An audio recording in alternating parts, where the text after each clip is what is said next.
Maligayang Pasko po sa inyong lahat.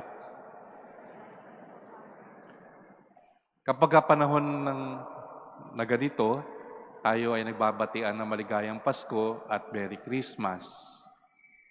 Pero magandang pag-isip-isipan din, ano ang maligaya sa Pasko? Ano ang nagpapaligaya sa atin sa Pasko? Marami pwede tayong ibigay na kadahilanan. Sabihin natin, ang kagayakan ng paligid ay nakakapagpasaya sa atin. Kaya hinahanap-hanap natin ang mga palamuti.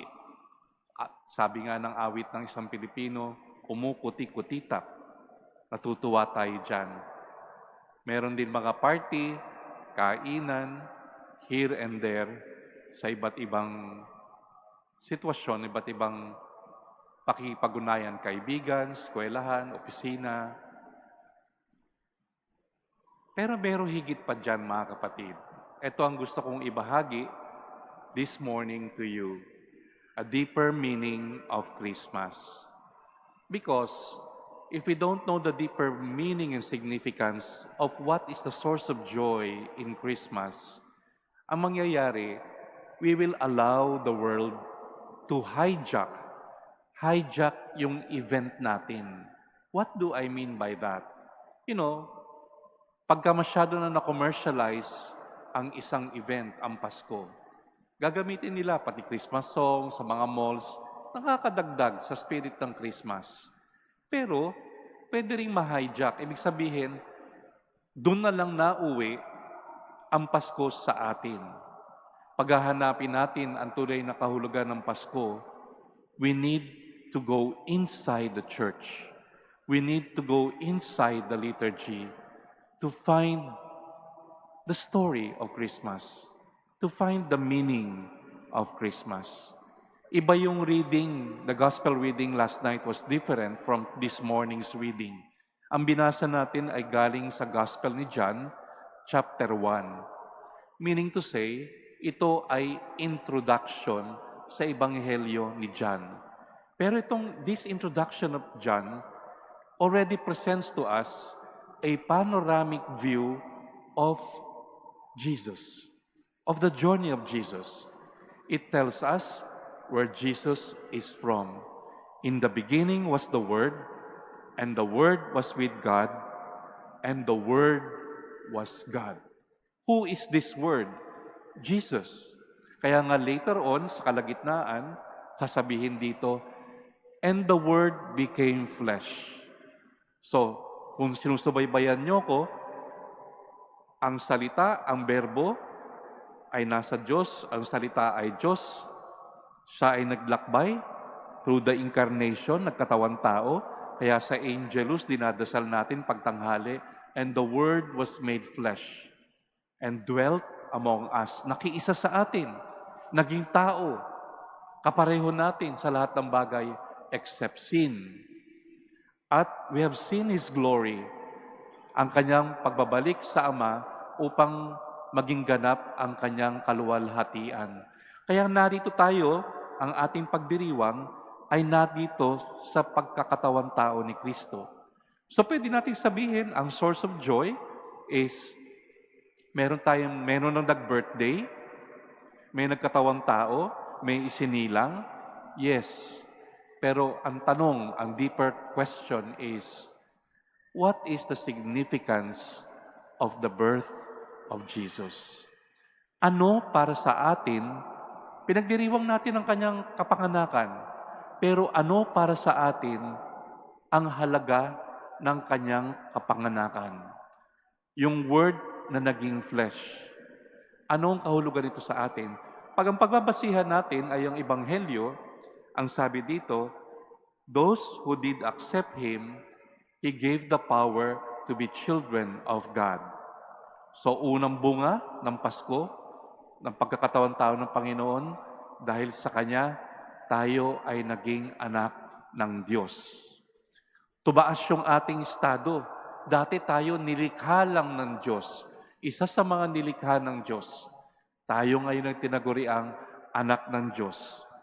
At kapag patuloy natin, ang sabi dito, from His fullness, we have received grace in place of grace. Siya ang naging tagapamagitan at dahil sa Kanya ay tumanggap tayo ng biyaya mula sa Diyos. Inilapit ng ating Panginoong Jesucristo ang Diyos sa tao. Nagkatawang tao si Kristo upang tayo ipagkasundo sa Diyos. Ngayon mga kapatid, tingnan natin ang karanasan ng tao sapagkat makikita natin na ang diwa ng Pasko ay kanyang hina-highlight at pinagdidiinan ang bukasyon natin. And where do we find joy? It is in being united with God, pakikisa sa Diyos, being in communion with God, at pakikisa sa ating kapwa. Baligtarin natin yung experience. On the other hand, iwanan muna natin sandali yung mga reunion, family gathering. Alam ko, hindi lahat tayo ay kumpleto. I don't know if there are people among you. Sino dito ang may member ng family na nagtatrabaho sa abroad? Sino sa inyo? Meron ba? Meron. Mukhang marami-rami. Sabihin, hindi kayo kumpleto ngayong Pasko, hindi ba? Kaya, hindi mo masabi na ganap yung ating joy ng ating pagtitipon. So mga katuwid, mga kapatid, sa isang banda, ang pinagmumulan ng ating saya ay yung pagkakabuklod. When we are together, when we are one. On the other hand, sa isang banda, ang pinagmumulan ng kalungkutan ng tao ay ang pagiging magkalayo, magkahiwalay, may distance. Sang-ayon kayo? Amen? Di ba? Magkakahiwalay. Ngayon tingnan natin, yung pagiging magkakalayo, maraming dahilan.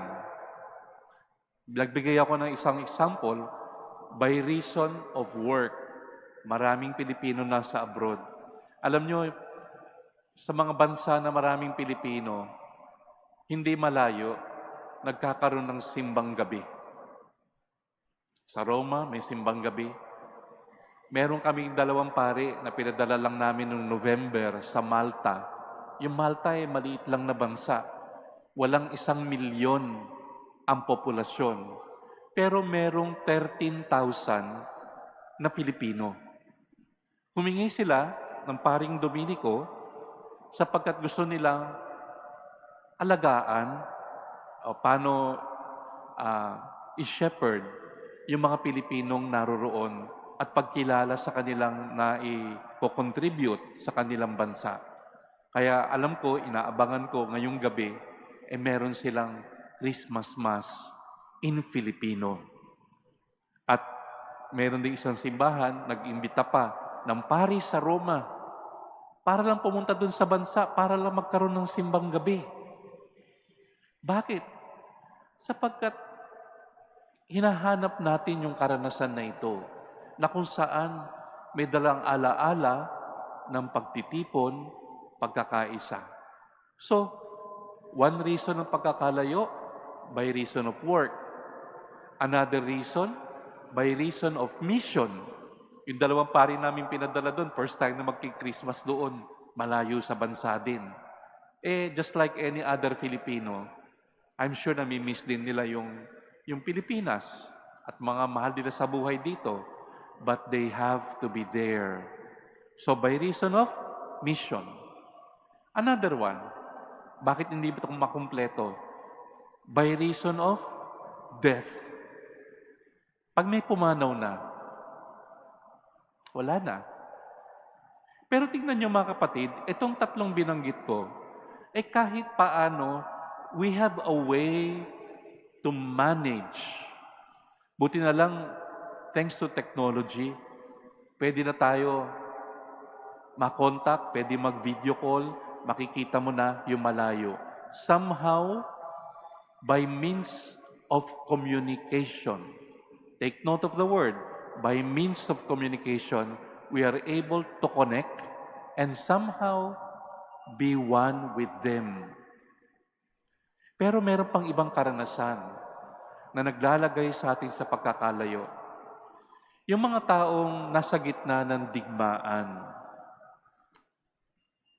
Malungkot ang digmaan, mga kapatid. Naalala ko yung isang Vietnamese sister na bubisita rito.